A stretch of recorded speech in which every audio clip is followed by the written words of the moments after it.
베드로후서 1장 1절부터 11절까지의 말씀을 저와 함께 같이 읽겠습니다. 예수 그리스도의 종이며 사도인 시몬 베드로는 우리 하나님과 우주 예수 그리스도의 의를 힘입어 동일하게 보배로운 믿음을 우리와 함께 받은 자들에게 편지하노니 하나님과 우리 주 예수를 알므로 은혜와 평강이 너희에게 더욱 많을지어다. 그의 신비한 능력으로 생명과 경건에 속한 모든 것을 우리에게 주셨으니 이는 자기의 영광과 덕으로서 우리를 부르신 이를 알므로 말미암음이라. 이로써 그 보배롭고 지극히 큰 약속을 우리에게 주사 이 약속으로 말미암아 너희가 정욕 때문에 세상에서 썩어질 것을 피하여 신성한 성품에 참여하는 자가 되게 하려 하셨느니라. 그러므로 너희가 더욱 힘써 너희 믿음의 덕을, 덕의 지식을, 지식의 절제를, 절제의 인내를, 인내의 경건을, 경건의 형제 우애를, 형제 우애에 사랑을 더하라. 이런 것이 너희에게 있어 흡족한 줄 너희로 우리 주 예수 그리스도를 알기에 게으르지 않고 열매 없는 자가 되지 않게 하려니와 이런 것이 없는 자는 맹인이라 멀리 보지 못하고 그의 옛죄가 깨끗하게 된 것을 잊었느니라. 그러므로 형제들아 더욱 힘써 너희 부르심과 택하심을 굳게 하라. 너희가 이것을 행한즉 언제든지 실족하지 아니하리라. 이같이 하면 우리 주 곧 구주 예수 그리스도의 영원한 나라에 들어감을 넉넉히 너희에게 주시리라.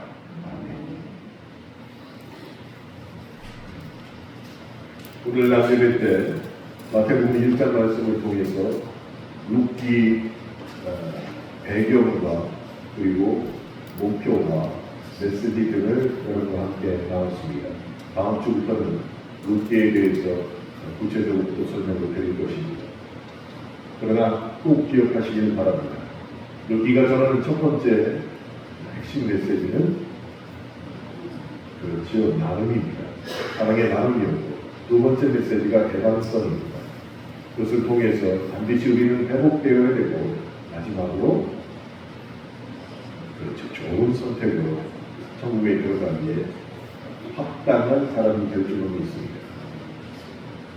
매주 주일 말씀 룻기를 관리하고 매주 주일 저녁은 베드로후서 1장 말씀을 통해서 믿음에서부터 형제 우애까지 어떻게 이루어야 될 것인가를 말씀을 드리려고 합니다. 그래서 오늘 양명희 집사님이 기도해 주셨는데 아주 좋은 말씀, 제가 강조하고 싶은 말씀을 기도에 또 넣어주셨습니다. 감사합니다.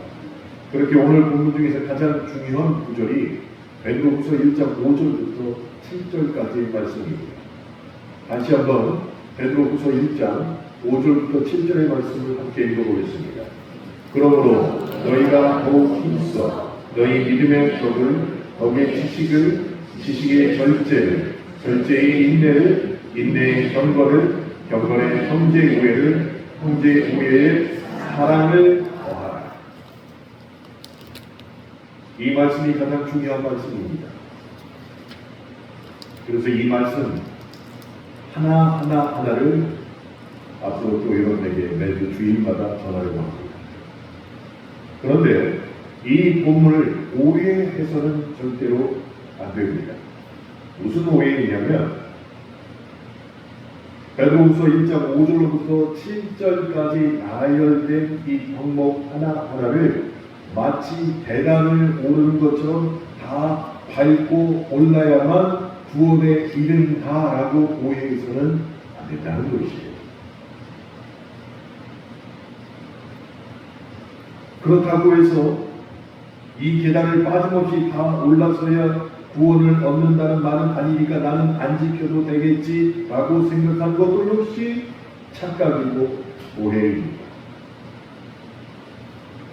그러나 한 가지 너무나도 분명한 것은 하나님께서 우리에게 주시는 구원은 결코 어떤 과정을 다 거쳐야 우리가 받을 수 있는 것이 아니라 갑자기 우리에게 주어진 선물과 같은 것이 구원이라는 것이에요.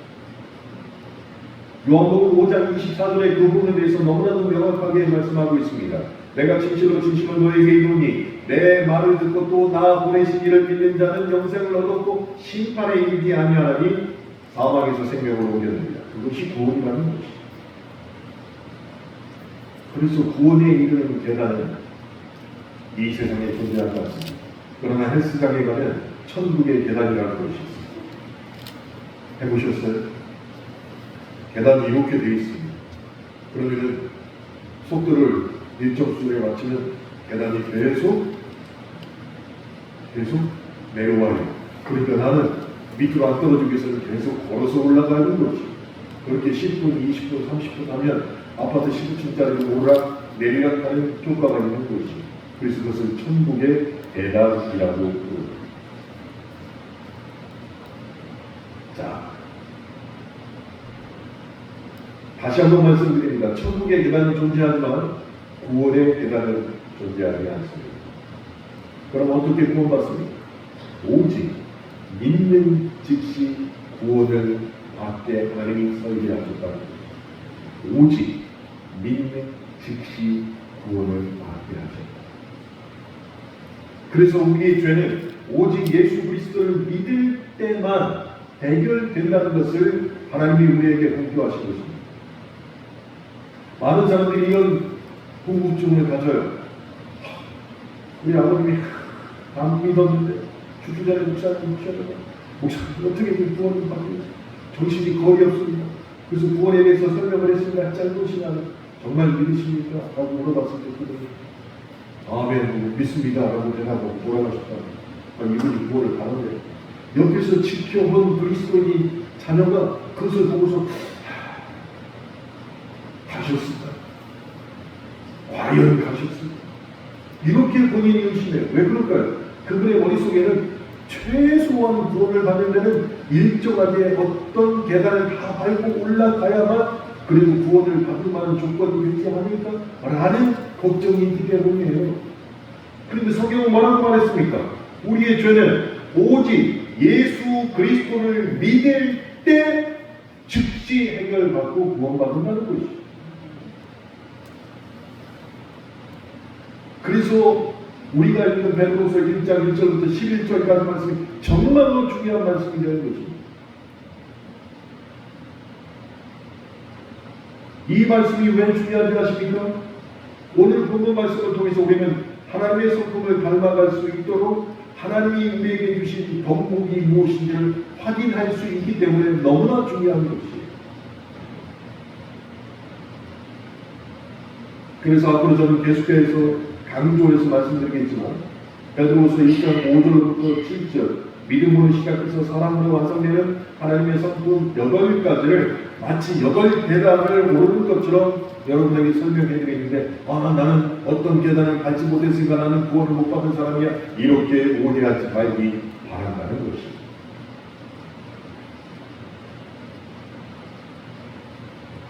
자, 오늘은 그 첫 번째인 믿음의 계단에 대해서 여러분에게 말씀드리려고 합니다. 믿음의 계단. 여러분, 어떤 사람이 지나가다가 주경만 집사님을 딱 보고 하는 말이 아니, 당신은 정우성을 닮았군요. 그럼 김종 라미정 집사님이 크게 웃으셨습니다. 아니, 제가 정우성을 닮았어요? 기분이 좋을까요? 나쁘실까요? 좋지요. 네, 좋습니다. 아주 유명하고 멋진 사람을 닮았다고 하면 정말로 기분이 좋은 일입니다. 근데 정작 실생활에서는 여러분은 누구를 제일 많이 닮은 것 같습니다. 저도 부부 생활을 약 30년 넘게 하다 보니까 그래서 모든 생활을 집사람과 같이 하다 보니 새롭게 알게 된 사실이 있습니다. 부부가 점점 외모도 성격도 닮아간다는 것입니다. 여기 보니까 그냥 제대로 나오고 두 분만 나오고 세 분, 네 분, 5분 만 봐도 알겠어요. 6분만 봐도 알겠어요. 김준만, 김현준 집사님은 구분이 안 가요. 똑같이 생겼어요. 안건수, 김준수 집사님도 야, 누가 남자인지 여자인지 모르겠어요. 똑같은 헤어스타일에 똑같잖아요. 박용춘 최민수 집사는 뭐 말할 것도 없습니다. 최민수 집사가 베이스니 일다가도 아무도 모를 것 같아요. 하여튼 두 번은 오래 살다 보면 닮게 되어 있습니다. 그런데 부부가 오래 살면 닮게 되어 있다. 이 말을 듣고 두 가지 반응이 나오게 됩니다. 기분이 좋거나 기분이 나쁘거나. 반응이 두 개로밖에 안 나와요. 그러니 제가 지금 여러분에게 부부는 오래 살면 외모도 닮고 성격도 같습니다 라는 말씀을 드렸을 때 여러분이 보인 반응의 정도가 내가 이 사람을 얼마나 사랑하는가의 기준이 될 수 있다는 것이죠. 내가 진짜 옆에 있는 이 사람을 얼마나 사랑하는가 그 기준이 된다는 것이죠. 잘 생각하십시오. 그런데 만약에 부부도 오래 살면 서로 닮게 되는데 어떤 사람이 나에게 다가와서 그리스도인인 것을 안 다음에 나에게 다가와서 이런 말을 한다고 하면 여러분 어떤 기분이 들 것 같습니다. 나는 하나님을 잘 모르지만 당신을 보니까 하나님이 어떤 분이신지 알 것 같습니다. 하고 어떤 사람이 다가와서 나에게 그런 얘기를 한다는 것입니다. 하나님을 전혀 모르지만 당신을 보니까 하나님이 어떤 분이신지 알 것 같습니다. 왜 그럴까요? 부부도 오래 있으면 닮는데 하나님과 나이가 동행하는 것이 오래 지속되면 하나님의 성품이 나에게 들어와서 내가 닮아야 되는 것이 당연한데 그런 사람이 도대체 얼마나 되는 것이 제가 만약 그런 얘기를 들으면 기쁘고 감격스럽고 눈물이 날 것 같습니다. 여러분은 어떠십니까? 그래서 우리는 신앙의 목표를 우리 신앙생활의 목표를 하나님의 8가지 성품을 내 안에 그대로 받아들이는 것으로 삼아야 한다는 것이죠. 그러면 어떻게 해야지 하나님의 성품을 닮아갈 수 있을까요? 첫 번째, 우리에게는 난제가 한 가지 주어집니다. 우리는 결코 하나님의 외모를 알 수 없다는 것이죠. 하나님이 어떻게 생기셨습니까? 대전 하나 이글스의 대전 예수님이십니다. 누군지 아세요? 와이스라고 미국에서 온 투수가 있는데 키는 193이에요. 예수님처럼 머리를 그렇게 길렀어요. 모자를 쓰고 있으면 예수님처럼 생겼어 정말 외모가. 그래서 그 사람 별명이 대전 예수예요. 공도 잘 던져요. 10승을 걸었어요. 벌써 전반기 끝나기 전에. 근데 예수님께서 그렇게 생기셨을까요? 아무도 모르는 것이에요.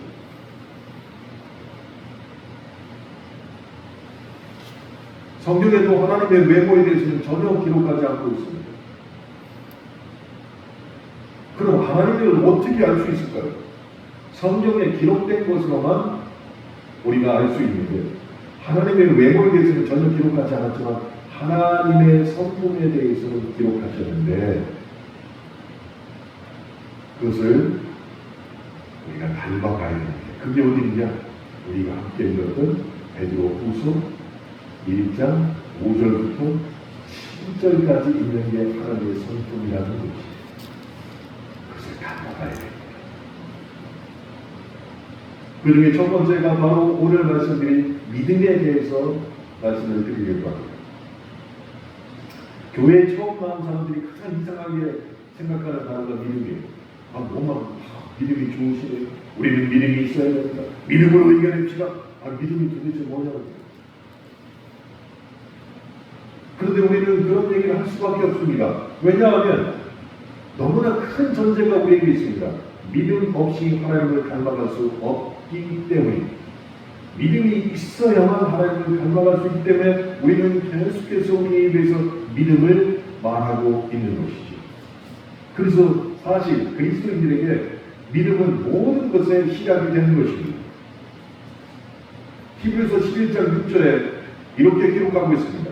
믿음이 없이는 하나님을 기쁘시게 하지 못하나니 하나님께 나아가는 자는 반드시 그가 계신 것과 또한 그가 자기를 찾는 자들에게 상 주시는 이심을 믿어야 할지니라. 믿음이 계속 반복되어 있습니다. 믿음이 없으면 하나님을 기쁘시게 할 수 없다는 것입니다. 근데 우리가 한 가지 오해하지 말아야 될 것이 여기서 또 있습니다. 하나님을 믿지 않는 사람들 중에 우리 신앙인들보다 그리스도인들보다 훌륭한 사람들이 많이 있다는 것을 우리는 인정해야 합니다. 정말 그렇습니다. 그들을 봅시다. 우리가 그냥 지나치는 불쌍한 사람들을 돕는 사람들도 우리 주변에 참 많이 있습니다. 하나님을 믿지 않는데도 형제 우애가 좋고 절제도 잘하고 교양도 있고 믿는 사람들과 비교할 수 없을 정도로 사랑이 풍성한 사람들이 세상에 많이 있다는 것이. 그래서 우리는 그런 사람들을 가르쳐서 뭐라고 얘기합니까? 참 좋은 사람이다. 참 좋은 사람. 여러분의 자식이 결혼할 때, 야, 참 나쁜 놈 데려와. 이런 사람이 있어요? 어떻게 해서든지 참 좋은 사람을 데려와라 하고 말하잖아요. 그 참 좋은 사람들이 제가 방금 열거한 것을 가지고 있는 사람이 참 좋은 사람들이에요. 그런데 아무리 참 좋은 사람이라 할지라도 사람들에게는 박수를 받을지언정 결코 하나님에게는 박수를 받을 수 없다는 것이. 왜 그럴까요? 그들에게 가장 중요한 믿음이 없기 때문입니다. 아무리 사랑이 많아도 믿음이 없이는 결코 천국 백성이 될 수 없다는 것입니다. 어떻게 될 수 있습니까? 그럴 수 없습니다. 믿음 없이 행한 모든 것이 사람의 눈에는 귀할지 몰라도 하나님의 눈에는 결코 기쁨이 되지 않는다는 것입니다. 어떻게 그럴 수 있습니까? 믿음이 없기 때문입니다. 그래서 우리는 믿음 없이는 하나님을 기쁘게 할 수 없다 하는 것을 믿음의 시작으로 받아들여야 한다는 것입니다.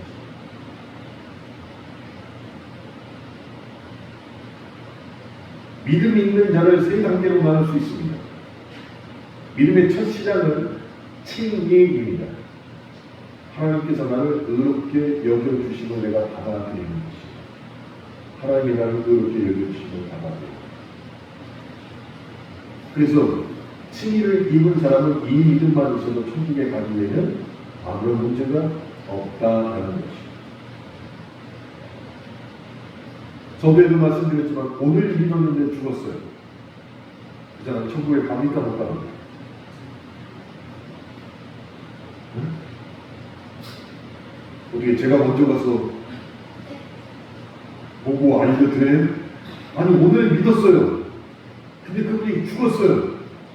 이 사람 천국 가요 못 가요? 나보다 믿음이 더 좋으신 분들이 우리 자신 있게 말할 수 있어야 됩니다. 오늘 믿고 회개하고 믿음이 들어갔으면 그 사람 천국 갑니다. 그것을 칭의라고 부르는 것입니다. 두 번째는 믿음의 두 번째 단계가 성화입니다.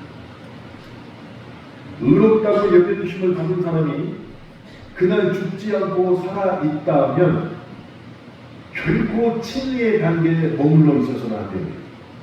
의롭게 여기심을 내가 받았어요. 이건 선물로 받은 것이잖아요. 거기에만 계속 있으면 안 돼요. 뭐가 돼야 돼요? 성화로 이어져야 됩니다. 성경이 믿음으로 태어난 영혼에게 요구하는 것이 있습니다. 계속 그 믿음이 자라야 한다는 것이에요. 자라나는 것이 성화입니다. 그런데 자라는데 어떻게 자라납니까? 거룩해짐으로 자라나야 되는 것이죠.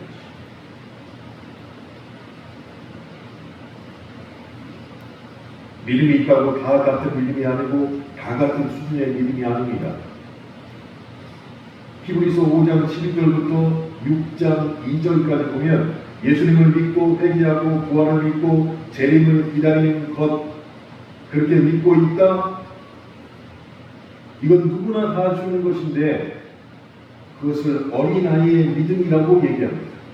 근데 거기에 머물러 있지 말고 완전한 대로 나아가라 하고 그리스도가 말씀하고 계십니다. 이 말씀에 의미가 무엇이냐면 믿음은 아이같이 믿음에 머물러 있으면 안 되고 장성한 어른의 믿음으로 완전한 믿음으로 매일같이 발전하여 나가야 된다고 말씀하고 계시는 것입니다. 예수 믿은 지가 10년이 넘었는데 아직도 어린 믿음으로 있다면 빨리 병원에 보내야죠. 빨리 낫게 보내야죠. 안 되잖아요. 나이에 맞게 자라야 되잖아요. 여기에 80이 넘으신 분들이 있고 70이 넘으신 분들이 있고 60이 넘으신 분들이 있습니다.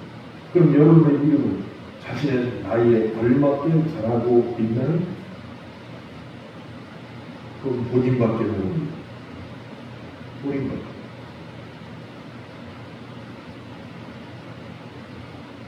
그런데 이 위에 신기한 일이 있습니다. 이 위에 올라와 있으면 안 보이는 게 보이기 시작해요. 목사님 거짓말도 올라와 봐요. 이제 이 신기한 안 보이는 게 보이기 시작합니다. 그것을 우리는 영안이 띄었다고 얘기해요. 여기만 올라와도 보이걸요. 근데 여기를 올라와도 더 정확하게 보입니다. 더 정확하게. 그러니까 예배 시간에 나와야 돼요. 황영훈 집사님에 대해서 말씀드릴게요. 예배 시간에 나와야 돼요. 안 나오면 본인이 소리했어요. 그분이 얼마나 내성적이고 얼마나 쑥스러움을 잘 가시고 근데 호되면 멀쩡하시고 키도 크시고 옛날에 태어났으면 장군감이시고 그게 악수를 해도 새색시 손잡는 것처럼 이렇게 내리시고 얼마나 섬세하게 되고 그 여기서 보면 예배 시간에 어떤 태도로 예배를 드릴지 지난 1년 반 동안 보면 너무 많이 변하셨어요. 그게 눈에 보이면 너무 많이 변하셨어요. 이제 앞으로 올해 안에 그분이 여기서 식사를 하고 가시면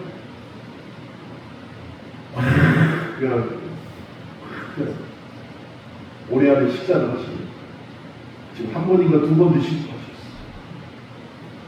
그게 여기서 보인다. 그런데 하나님께서는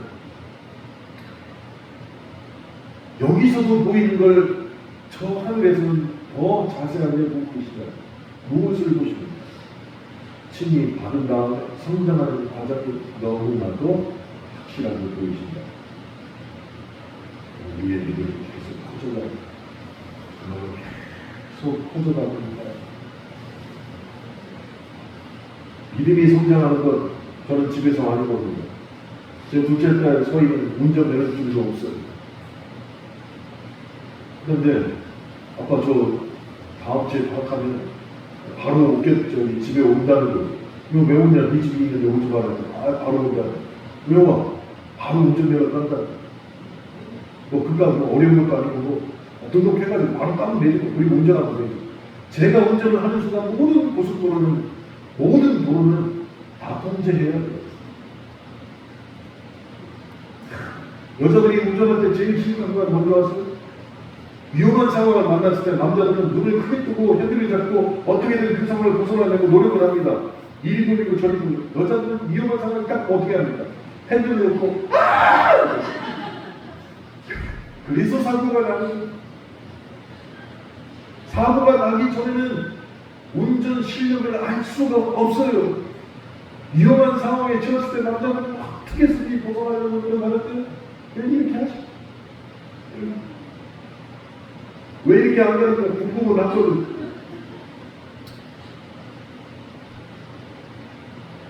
우리의 믿음이 층위에서 성화로 넘어갈 때 우리에게 다가오게 있습니다.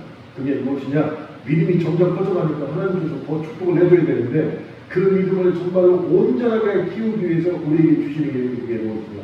연단과 시련과 훈련을 주십니다. 언제? 성화의 단계에서.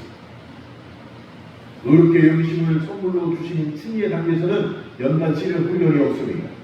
그러나 그것을 내가 의롭게 여김을 받아들이고 믿음을 점점 더 발전시키는 그 상황에 이르는 성화의 단계에서는 연단, 시련, 훈련이 우리에게 온다는 것입니다. 근데 그것을 다 이겨내야 한다. 저는 금식을 해본 적이 없습니다. 그런데 금식하신 원로 목사님을 옆에서 지켜봤죠. 근데 큰 인상이 깊었던 건 금식, 40일 금식 후에 보고식이 인상이 참 깊었습니다. 40일 금식하고 나면 보고식을 하셔야 됩니다.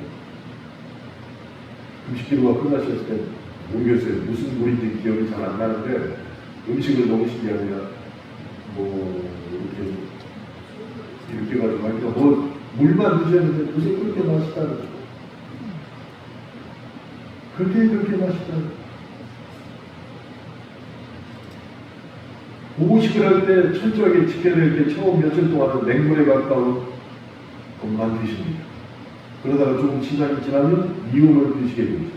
그리고 더 시간이 지나면 밥알이 느껴지는 미움을 먹고 또 며칠이 지나면 죽을 먹고 그 뒤에는 부드러운 음식을 먹고 그 다음에 밥을 먹어야 되는 것입니다. 그때 보고식이 끝나는 것이죠.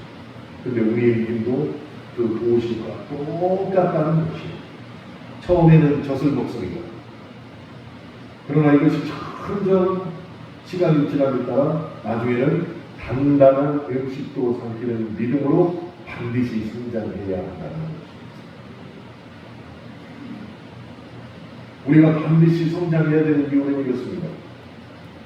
그렇게 성장해야만 웬만한 말에는 시험에 들지 않습니다.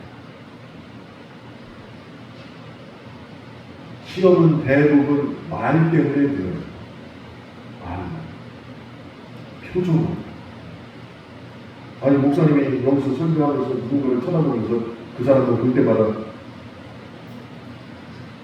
이렇게 하고 설교한다면 당장 시험에 들지 않겠습니까? 그래서 믿음이 성장해야 됩니다. 또 믿음이 성장하는 이유는 그렇게 믿음이 성장해야만 웬만한 오해도 결코 미동도 하지 않는다는 것입니다.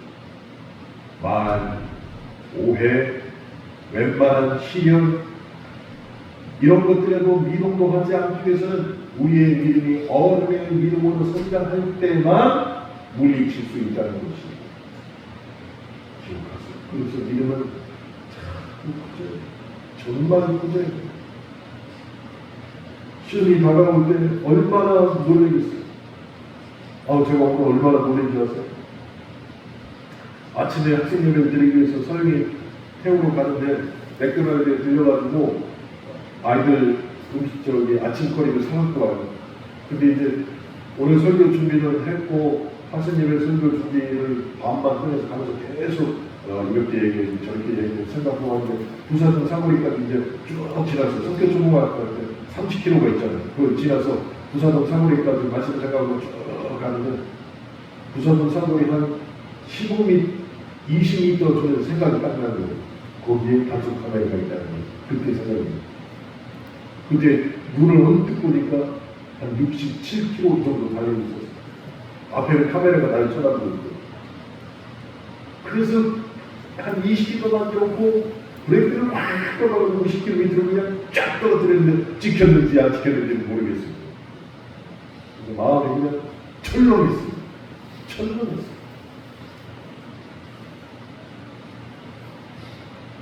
그런데 똑같이 우리 믿음을 갖고 들어오면 그런 상황이 다가왔을 때, 시련이 다가왔을 때, 훈련이 다가왔을 때, 연단이 다가왔을 때, 에이 뭐 그럴 수도 있지. 찍혔으면 돈 내면 되지 뭐. 아니면 더 독하면 아유 뭐 찍히면 어때? 몇 명이나 안 돼 있는데 원래 목사님 명이면 되겠네. 이렇게 담대함을 가질 줄 알아야 된다는 얘기를 오이게. 근데 무슨 일만 있으면 그냥 내가 예수를 계속 믿어가지고 내가 이런 오해도 받고 저런 오해도 받고 나이가 몇 살인데 내가 이런 오해 속에 살아야 되고 이런 부처는 예수 믿어가지고 이게 뭐하니? 조금만 시간이 와도 믿음이 성장하지 않으면 그 속에 빠져들어가게 된다는 거예요. 그래서 우리의 믿음은 자꾸 성장해야 됩니다. 그러니 저와 여러분은 장성한 믿음에 이르기까지 성장을 멈춰서는 안 됩니다. 그러면 장성한 믿음은 무엇과 비슷하고 같은 것일까요?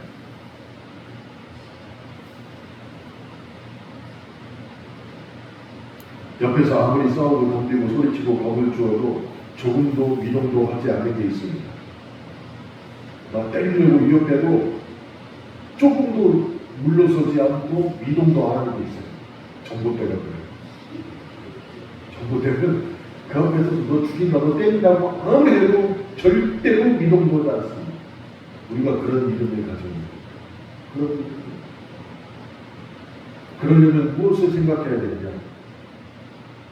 하나님은 나에 대해서 한 번도 믿음이 흔들리지 않으셨는데 왜 나는 하나님을 향한 나의 믿음이 이렇게 흔들릴까? 이걸 생각해야 돼요. 하나님은 결코 나에 대한 믿음을 한 번도 접으시거나 흔들리는 경험이 없는데 왜 나는 문제만 일어나면 하나님에 대한 믿음을 이렇게 흔들리는 걸까? 이걸 생각하고 사셔야 된다는 것입니다. 우리가 아무리 부족하고 아무리 못나도 하나님은 늘 믿음을 갖고 있는 우리를 응원해 주시고 격려해 주십니다. 그래서 결코 우리를 향하여서 내미신 손을 스스로 거두지 않으신다는 것입니다. 그런데 그 하나님과 동행한다고 고백하고 하나님을 찬양하고 예배한다고 말하는 우리가 그렇게 큰 사랑을 실시간으로 갖고 있는 우리가 조금만한 일이 나에게 일어나면 하나님을 의심하는 것은 그를 제외하는 것입니다.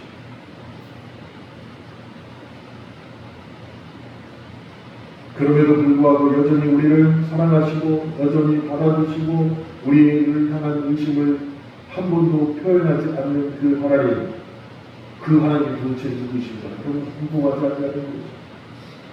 정말 하나님이니까 그럴 수 있을까? 라는 생각이 들지 않는 거죠. 온전히 하나님을 믿는 것이 그래서 중요한 것입니다. 정말로 중요한 것입니다. 제가 독서 모임을 같이 하는 한지원 목사님, 그분의 책을 고 이어령 박사께서 추천서로 써주셨어요. 그리고 마지막 책이 나올 때 그때도 내가 추천서로 써줄게 라고 말씀하셨는데 책이 다 나오기 전에 그분을 찾아뵀더니 몇 년 전에 찾아뵀을 때는 품격도 좋으셨는데 암에 걸리셔가지고 그냥 쪼그란 데도 쪼그라드셨는데 그렇게 몸을 세우셨는데 그의 믿음과 그의 영은 너무너무 밝고 너무너무 좋아진 것을 한정 목사가 얘기하는 것입니다.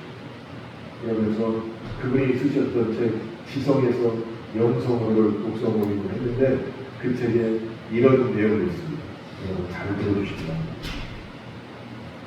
어릴 적 처마 밑에 제비가 살았다. 따뜻한 봄날 제비가 찾아와 처마 밑에 둥지를 뚫고 새끼를 낳고 벌레 먹이를 주며 살다가 가을이면 따뜻한 남쪽으로 제비는 날아갔다. 그런데 하늘을 나는 새들은 엽총을 쏘아서라도 잡아서 먹었는데 결코 제비는 그러지 않았다.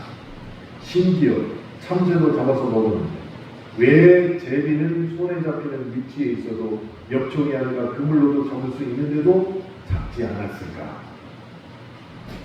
제비는 인간을 믿고 자기를 맡기기 때문이다.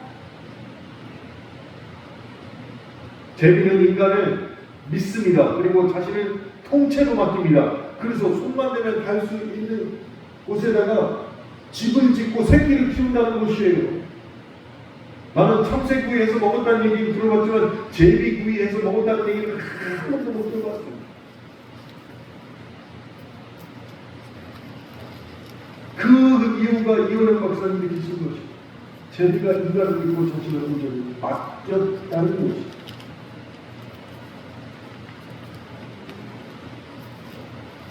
맡김을 받은 자 인간은 그 다음부터 책임이 생긴다는 것이죠. 그 책임을 제일 잘하는 사람이 누구입니까?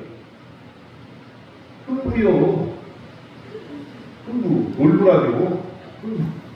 흥부가 그 책임을 얼마나 잘했으면 복을 받았냐는 것이에요. 여러분, 제비가 도대체 어떤 담력을 가졌기에 자기 새끼까지 손에 담는 곳에다가 집을 져놓고 거기서 키울 수 있냐는 것이요. 담력이 좋아서 과연 그럴 수 있습니까? 아닙니다.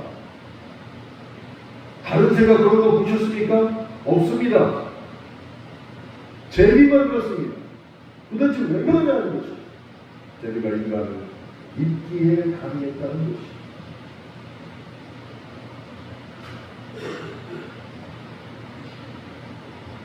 제비에 대해서 시편에서 이런 말씀이 있습니다. 시편 83편 3절부터 4절에 나의 왕 나의 하나님 만군의 여호와여 주의 제단에서 참새로 제집을 얻고 제비로 새끼 둘 자기를 보금자리를 얻었나이다. 주의 집에 사는 자들은 복이 있나니 그들이 항상 주를 찬송하리로다. 제비에 대해서 시편에서 이렇게 말하고 있습니다. 무엇이라고 말하고 있다고요? 하나님의 집에 사는 것이 제비가 인간의 집에 집을 짓고 사는 것과 똑같다고 얘기하고 있는 것입니다. 그 둘의 공통점은 뭐예요? 맡기는 것이에요. 정말로 맡겨요. 그렇게 맡길 때 우리 인간들이 아마 100년 100 다 얘기할 것입니다. 내가 너를 책임져 주잖아. 내가 너를 책임져 줘. 혹여라도 제비 새끼가 집에서 떨어져서 다리가 떨어지면 어떻게 해야 돼? 큰 거를 생각하고 다리를 고쳐가지고 옮겨줘야지. 그걸 갖다가 꽂히고 가지고 먹는 놈이 있으면은 나쁜 사람이지. 그렇죠? 아니 여기 지하실 내려가는데 거기 제비집이 있었어요. 지금은 있지만 제비가 들어와서 거기다가 제비를 짓고 제비가 살아서 문을 닫아놓지 못했어. 새끼를 키우니까 제비가 계속 들락날락하니까 문도 못 닫았어요. 제비 들어오라고. 그 손만 뻗치면 닿는 곳에 제비집을 지었다니까요. 성집사를 믿고 전도사였던 저를 믿고 제비가 거기다가 알을 깐 거예요. 여러분, 저와 여러분이 하나님 앞에 제비보다 더 나은 것이 무엇이 있냐는 것이 다른 아무것도 없습니다. 하나님 앞에서 우리는 민물 같은 존재인 것은 똑같습니다. 그런데 한 가지는 달라야 하고 공통점을 발견해야 됩니다. 무엇입니까? 하나님 품에 내가 깃들었더니 하나님이 이날까지 나를 보호하여 주셨다라는 고백이 있어야 된다는 것입니다.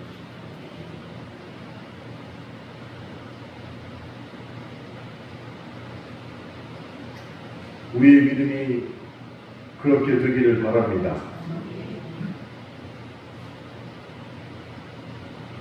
사랑하는 성도 여러분, 종교개혁자 마틴 루터가 로마에 갔습니다. 그리고 라테나 성당을 방문했습니다. 그 성당에는 28개의 계단이 있었죠. 그런데 이 계단이 그들이 지은 게 아니었어요. 콘스탄티누스 황제의 어머니 성 헬레나가 예수님을 심판했던 예루살렘 빌라도 충독 관전에 갔더니 28개의 계단이 있었어요. 그리고 빌라도는 위에 있었고 예수님의 밑에 있었습니다. 그것을 보고서 명령을 내린 거예요. 이 계단을 로마로 옮겨요. 그래서 그것을 뜯어내가지고 배에다 싣고 로마로 왔습니다. 그리고 라텔라 성당에다가 그 앞에다가 빌라도 집에서 가져온 계단 28개를 조립해서 다시 놓은 것입니다. 그때 루터가 그 28계단을 무릎으로 한 계단 한 계단 오르면서 주기도문을 외우고 또 정결된 언어로 하나님 앞에 기도하고 있었습니다. 그러다 갑자기 성령의 영감이 그에게 온 것이 사람이 구원받는 것이 이 같은 고행이나 수행을 통한 노력으로 구원받는 것이 아니다라는 것을 계단을 무릎으로 오르면서 깨닫게 되는 것입니다. 그리고 나서 무엇을 깨닫게 되었습니까? 오직 예수 그리스도를 믿는 믿음으로 말미암아 구원을 받는다라는 것을 깨닫게 된 것입니다. 그리고는 그 유명한 말이 로마의 안녕이라는 말을 남기고 마태복음과 독일로 돌아와서 종교개혁자의 길을 걷게 된 것입니다.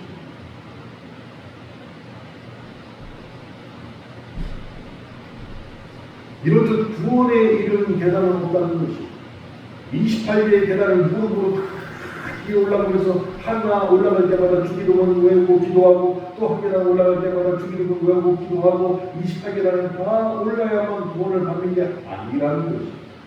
언제 구원을 받습니까? 믿음으로 말미암아 칭의를 받고 성화의 관계에서 믿음이 더욱더 발전하면 그 사람은 구원받는 것입니다. 그래서 우리 죄를 예수 그리스도께서 해결해 주시는데 그 조건은 딱 한 가지입니다. 네가 나를 믿느냐? 이 질문에 대답할 줄 알아야 한다. 하나님의 성공을 배우기 위해서 한 계단 한 계단 배움과 노력의 실천 그리고 결단이 필요한 것은 사실입니다. 그런데 그 가장 첫 번째 계단이 이미 구원을 완성시키는 계단이 되는 것이 뭐예요? 믿음이 됩니다. 로마서 1장 17절 말씀 여러분이 기억하셨으면 좋겠습니다. 복음에는 하나님의 의가 나타났습니다. 믿음으로 믿음에 이르게 하나님 기록된 바 오직 의인은 무엇으로? 믿음으로 말미암아 살리라 함과 같습니다. 다른 얘기 전혀 없잖아요. 복음에는 의가 나타납니다. 믿음으로 말미암아 믿음이 있어야만 구원하는 것입니다. 그러면 나의 믿음은 지금 어디까지 와 있습니까?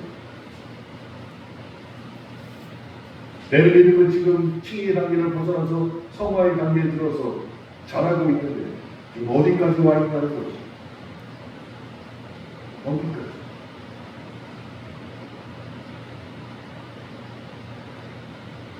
엊그저께 집에서 자기 전에 TV를 틀었더니 영화를 소개하는 BTV 그 영화 소개하는 곳에서 사일런스 침묵이라는 영화를 소개하고 있습니다. 이번에 저희가 일본에 갔을 때 그 장소에 갔다 왔습니다. 그리스도인들을 데려다가 코를 자르고 귀를 자른 다음에 썰물일 때 바닷가에다가 십자가를 세워요. 그리고 나서 묵습니다. 너 지금이라도 예수 안 믿는다고 하면 살려줄게. 그럴 수 없습니다. 그러니까 그대로 묵고나요. 썰물이 지나가면 무엇이 됩니까? 민물이 튀잖아요. 근데 그 바다는 너무너무 아름다운 바다였어요.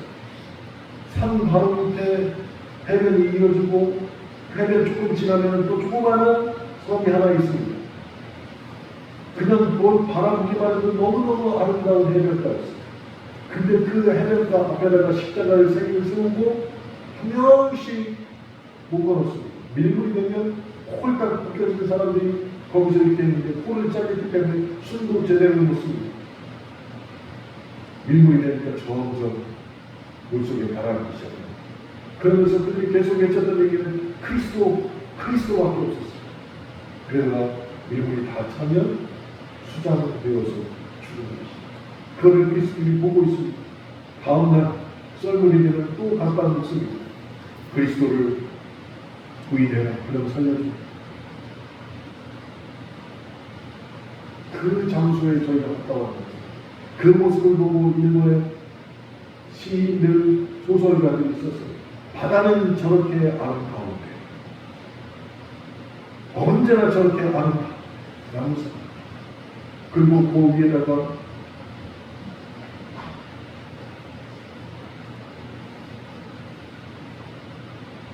수녀원에서 지은 것도 있고 또 그 소설을 쓴 사람의 문학관도 있고 아주 너무너무 큰 감동을 받은 장소입니다.